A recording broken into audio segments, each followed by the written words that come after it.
लीजिए सुनिए मुंशी प्रेमचंद के लिखे उपन्यास कर्मभूमि के 53वें भाग को मेरी यानी समीर गोस्वामी की आवाज में।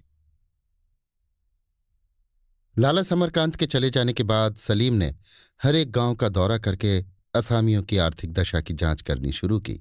अब उसे मालूम हुआ कि उनकी दशा उससे कहीं हीन है जितनी वो समझे बैठा था। पैदावार का मूल्य लागत और लगान से कहीं कम था। खाने कपड़े की भी गुंजाइश न थी। दूसरे खर्चों का क्या जिक्र।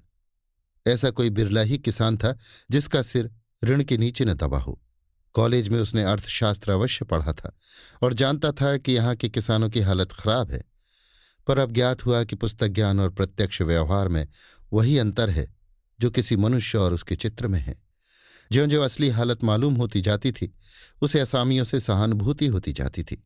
कितना अन्याय है कि जो बेचारे रोटियों को मोहताज हों, जिनके पास तन ढकने को केवल चीथड़े हों, जो बीमारी में एक पैसे की दवा भी न कर सकते हों, जिनके घरों में दीपक भी न जलते हों, उनसे पूरा लगान वसूल किया जाए। जब जिन्स महंगी थी तब किसी तरह 1 जून रोटियां मिल जाती थी। इस मंदी में तो उनकी दशा वर्णनातीत हो गई है। जिनके लड़के 5-6 बरस की उम्र से ही मेहनत मजूरी करने लगे, जो ईंधन के लिए हार में गोबर चुनते फिरे, उनसे पूरा लगान वसूल करना मानो उनके मुंह से रोटी का टुकड़ा छीन लेना है। उनकी रक्तहीन देह से खून चूसना है। परिस्थिति का यथार्थ ज्ञान होते ही सलीम ने अपने कर्तव्य का निश्चय कर लिया। वो उन आदमियों में न था जो स्वार्थ के लिए अफसरों के हर हुक्म की पाबंदी करते हैं। वो नौकरी करते हुए भी आत्मा की रक्षा करना चाहता था। कई दिन एकांत में बैठकर उसने विस्तार के साथ अपनी रिपोर्ट लिखी और मिस्टर गजनवी के पास भेज दी। मिस्टर गजनवी ने उसे तुरंत लिखा, आकर मुझसे मिल जाओ। सलीम उनसे मिलना न चाहता था। डरता था कहीं वो मेरी रिपोर्ट को दबाने का प्रस्ताव न करें, लेकिन फिर सोचा चलने में हरज ही क्या है। अगर वो मुझे कायल कर दें तब तो कोई बात नहीं, लेकिन अफसरों के भय से मैं अपनी रिपोर्ट को कभी न दबने दूंगा। उसी दिन वो संध्या समय सदर जा पहुंचा। मिस्टर गजनवी ने तपाक से हाथ बढ़ाते हुए कहा, मिस्टर अमरकांत के साथ तो तुमने दोस्ती का हक खूब अदा किया। वो खुद शायद इतनी मुफस्सल रिपोर्ट न लिख सकते, लेकिन तुम क्या समझते हो, सरकार को ये बातें मालूम नहीं? सलीम ने कहा, मेरा तो ऐसा ही ख्याल है। उसे जो रिपोर्टें मिलती हैं वो खुशामदी अहलकारों से मिलती हैं, जो रियाया का खून करके भी सरकार का घर भरना चाहते हैं। मेरी रिपोर्ट वाकयात पर लिखी गई है। दोनों अफसरों में बहस होने लगी। गजनवी कहता था, हमारा काम केवल अफसरों की आज्ञा मानना है। उन्होंने लगान वसूल करने की आज्ञा दी, हमें लगान वसूल करना चाहिए। प्रजा को कष्ट होता है तो हो, हमें इससे प्रयोजन नहीं। हमें खुद अपनी आमदनी का टैक्स देने में कष्ट होता है, लेकिन मजबूर होकर देते हैं। कोई आदमी खुशी से टैक्स नहीं देता। गजनवी इस आज्ञा का विरोध करना अनीति ही नहीं अधर्म समझता था। केवल जाब्ते की पाबंदी से उसे संतोष न हो सकता था। वो इस हुक्म की तामील के लिए सब कुछ करने को तैयार था। सलीम का कहना था, हम सरकार के नौकर केवल इसलिए हैं कि प्रजा की सेवा कर सकें, उसे सुदशा की ओर ले जा सकें, उसकी उन्नति में सहायक हो सकें। यदि सरकार की किसी आज्ञा से इन उद्देश्यों की पूर्ति में बाधा पड़ती हो तो हमें उस आज्ञा को कदापि न मानना चाहिए। गजनवी ने मुंह लंबा करके कहा, मुझे खौफ है कि गवर्नमेंट तुम्हारा यहां से तबादला कर देगी।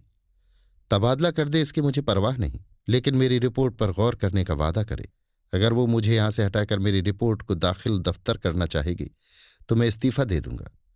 गजनवी ने विस्मय से उसके मुंह की ओर देखा। आप गवर्नमेंट की दिक्कतों का मुतलक अंदाजा नहीं कर रहे हैं।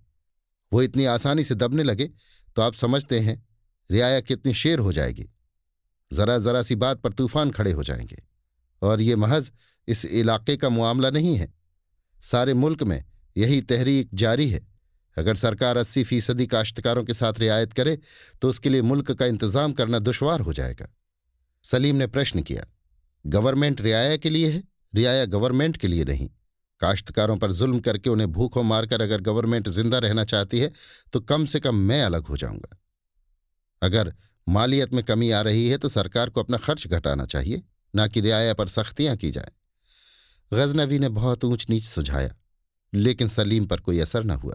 उसे डंडे से लगान वसूल करना किसी तरह मंजूर न था। आखिर गजनवी ने मजबूर होकर उसकी रिपोर्ट ऊपर भेज दी और 1 ही सप्ताह के अंदर गवर्नमेंट ने उसे पृथक कर दिया। ऐसे भयंकर विद्रोही पर वो कैसे विश्वास करती। जिस दिन उसने नए अफसर को चाट दिया और इलाके से विदा होने लगा, उसके डेरे के चारों तरफ स्त्री पुरुषों का एक मेला लग गया और सब उससे मिन्नतें करने लगे। आप इस दशा में हमें छोड़कर ना जाएं। सलीम यही चाहता था। बाप के भय से घर न जा सकता था। फिर इन अनाथों से उसे स्नेह हो गया था। कुछ तो दया और कुछ अपने अपमान ने उसे उनका नेता बना दिया। वही अफसर जो कुछ दिन पहले अफसरी के मद से भरा हुआ आया था, जनता का सेवक बन बैठा। अत्याचार सहना अत्याचार करने से कहीं ज्यादा गौरव की बात मालूम हुई। आंदोलन की बागडोर सलीम के हाथ में आते ही लोगों के हौसले बंध गए। जैसे पहले अमरकांत आत्मानंद के साथ गांव-गांव दौड़ा करता था, उसी तरह सलीम दौड़ने लगा। वही सलीम जिसके खून के लोग प्यासे हो रहे थे, अब उस इलाके का मुकुटहीन राजा था। जनता उसके पसीने की जगह खून बहाने को तैयार थी। संध्या हो गई थी। सलीम और आत्मानंद दिन भर काम करने के बाद लौटे थे कि एकाएक नए Bengali civilian mister Ghosh police कर्मचारियों के साथ आ पहुंचे और गांव भर के मवेशियों को कुर्क करने की घोषणा कर दी। कुछ कसाई पहले ही से बुला लिए थे। वे सस्ता सौदा खरीदने को तैयार थे। दम के दम में कांस्टेबलों ने मवेशियों को खोल खोल कर मदरसे के द्वार पर जमा कर दिया। गूदड़, भोला, अलगू सभी चौधरी गिरफ्तार हो चुके थे। फसल की कुर्की तो पहले ही हो चुकी थी, मगर फसल में अभी क्या रखा था। इसलिए अब अधिकारियों ने मवेशियों को कुर्क करने का निश्चय किया था। उन्हें विश्वास था कि किसान मवेशियों की कुर्की देखकर भयभीत हो जाएंगे और चाहे उन्हें कर्ज लेना पड़े या स्त्रियों के गहने बेचने पड़े, वे जानवरों को बचाने के लिए सब कुछ करने पर तैयार होंगे। जानवर किसान के दाहिने हाथ है। किसानों ने ये घोषणा सुनी तो छक्के छूट गए। वे समझे थे कि सरकार और जो चाहे करे पर मवेशियों को कुर्क न करेगी। क्या वो किसानों की जड़ खोद कर फेंक देगी? ये घोषणा सुनकर भी वे यही समझ रहे थे कि ये केवल धमकी है। लेकिन जब मवेशी मदरसे के सामने जमा कर दिए गए और कसाईयों ने उनकी देखभाल शुरू की, तो सबों पर जैसे वज्रपात हो गया। अब समस्या उस सीमा तक पहुंच गई थी जब रक्त का आदान प्रदान आरंभ हो जाता है। चिराग जलते जलते जानवरों का बाजार लग गया। अधिकारियों ने इरादा किया है कि सारी रकम एकजाई वसूल करें। गांव वाले आपस में लड़ भिड़कर अपने अपने लगान का फैसला कर लेंगे। इसकी अधिकारियों को कोई चिंता नहीं है। सलीम ने आकर मिस्टर घोष से कहा, आपको मालूम है कि मवेशियों को कुर्क करने का आपको मजाज नहीं है? मिस्टर घोष ने उग्र भाव से जवाब दिया, ये नीति ऐसे अफसरों के लिए नहीं है। विशेष अफसरों के लिए विशेष नीति होती है। क्रांति की नीति शांति की नीति से भिन्न होनी स्वाभाविक है। अभी सलीम ने कुछ उत्तर न दिया था कि मालूम हुआ अहीरों के महाल में लाठी चल गई। मिस्टर घोष उधर लपके। सिपाहियों ने भी संगीनें चढ़ाई और उनके पीछे चले। काशी, पयाग, आत्मानंद सब उसी तरफ दौड़े। केवल सलीम यहां खड़ा रहा। जब एकांत हो गया तो उसने कसाईयों के सरगना के पास जाकर सलाम अलेक किया और बोला, क्यों भाई साहब, आपको मालूम है आप लोग इन मवेशियों को खरीद कर यहाँ की गरीब रियाया के साथ कितनी बड़ी बेइंसाफी कर रहे हैं। सरगना का नाम तेग मोहम्मद था। नाटे कद का गठीला आदमी था, पूरा पहलवान। ढीला कुर्ता, 4 खाने की तहमत, गले में चांदी की ताबीज, हाथ में मोटा सोटा। नम्रता से बोला, साहब मैं तो माल खरीदने आया हूं। मुझे इससे क्या मतलब कि माल किसका है और कैसा है। 4 पैसे का फायदा जहां होता है वहां आदमी जाता ही है।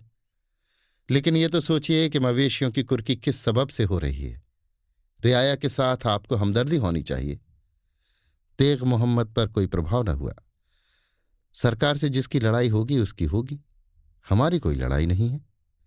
तुम मुसलमान होकर ऐसी बातें करते हो, इसका अफसोस है। इस्लाम ने हमेशा मजलूमों की मदद की है और तुम मजलूमों की गर्दन पर छुरी फेर रहे हो।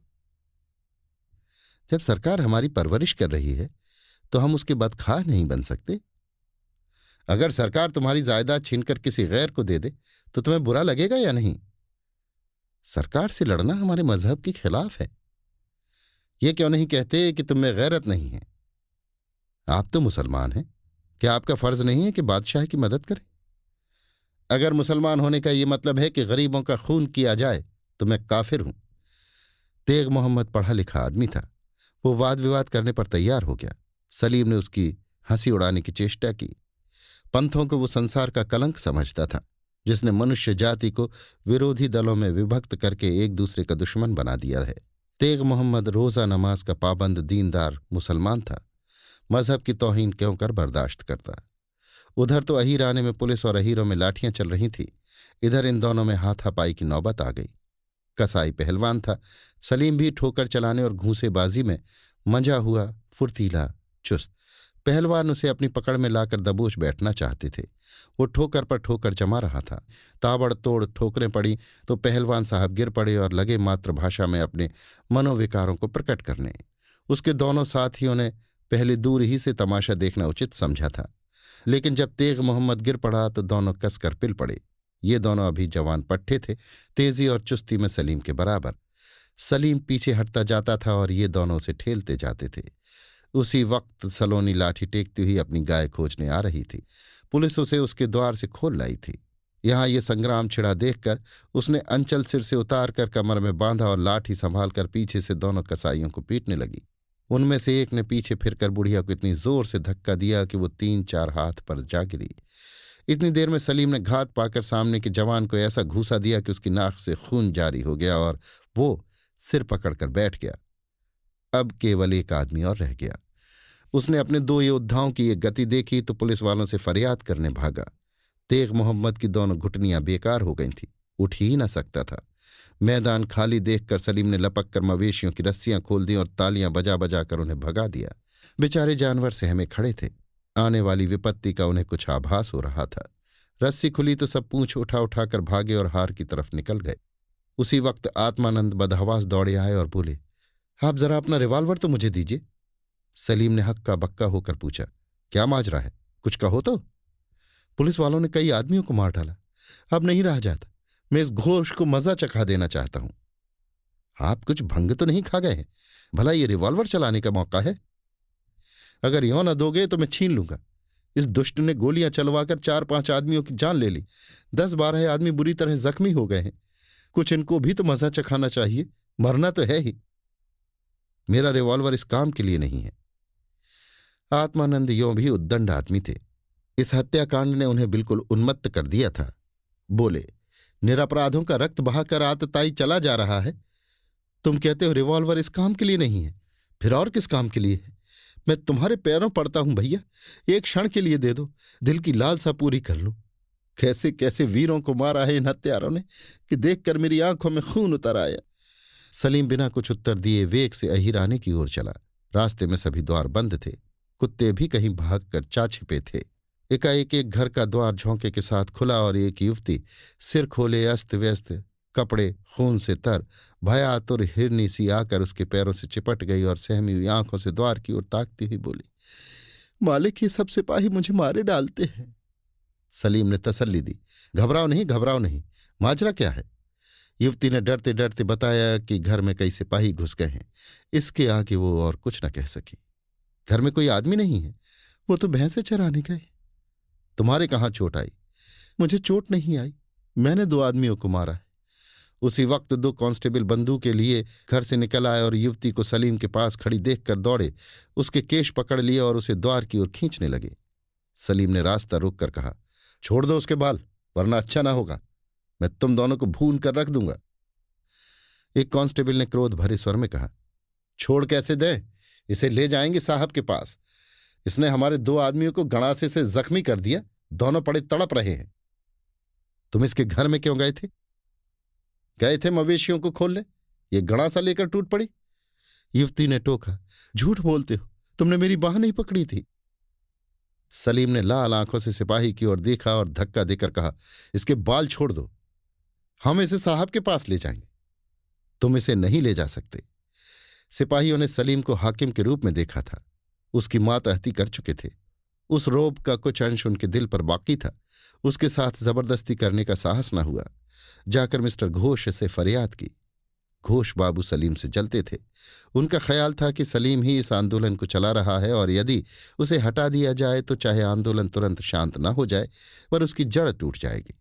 इसलिए सिपाहियों की रिपोर्ट सुनते ही तुरंत घोड़ा बढ़ाकर सलीम के पास आ पहुंचे और अंग्रेजी में कानून बघारने लगे। सलीम को भी अंग्रेजी बोलने का अच्छा अभ्यास था। दोनों में पहले कानूनी मुबाहसा हुआ, फिर धार्मिक तत्व निरूपण का नंबर आया। इससे उतरकर दोनों दार्शनिक तर्क वितर्क करने लगे, यहां तक कि अंत में व्यक्तिगत आक्षेपों की बौछार होने लगी। इसके एक ही क्षण बाद शब्द ने क्रिया का रूप धारण किया। मिस्टर घोष ने एक हंटर चलाया जिसने सलीम के चेहरे पर एक नीली चौड़ी उभरी हुई रेखा छोड़ दी। आंखें बाल बाल बच गई। सलीम भी जामे से बाहर हो गया। घोष की टांग पकड़कर जोर से खींचा। साहब घोड़े से नीचे गिर पड़े। सलीम उनकी छाती पर चढ़ बैठा और नाक पर घूंसा मारा। घोष बाबू मूर्छित हो गए। सिपाहियों ने दूसरा घूंसा न पड़ने दिया। 4 आदमियों ने दौड़कर सलीम को पकड़ लिया। 4 आदमियों ने घोष को उठाया और होश में लाए। अंधेरा हो गया था। आतंक ने सारे गांव को पिशाच की भांति छाप लिया। लोग शोक से मौन और आतंक के भार से दबे मरने वालों की लाशें उठा रहे थे। किसी के मुंह से रोने की आवाज न निकलती थी। जख्म ताजा था, इसलिए टीस न थी। रोना पराजय का लक्षण है। इन प्राणियों को विजय का गर्व था। रोकर अपनी दीनता प्रकट न करना चाहते थे। बच्चे भी जैसे रोना भूल गए थे। मिस्टर घोष घोड़े पर सवार होकर डाक बंगले गए। सलीम एक सब इंस्पेक्टर और कई कांस्टेबलों के साथ एक लॉरी पर सदर भेज दिया गया। वो अहीरिन युवती भी उसी लारी पर भेजी गई। पहर रात जाते जाते चारों अर्थियां गंगा की ओर चली। सलोनी लाठी टेकती हुई आगे आगे गाती जाती थी। सैया मोरा रूठा जाए सखीरी। अभी आप सुन रहे थे मुंशी प्रेमचंद के लिखे उपन्यास कर्मभूमि के 53वें भाग को मेरी यानी समीर गोस्वामी की आवाज में।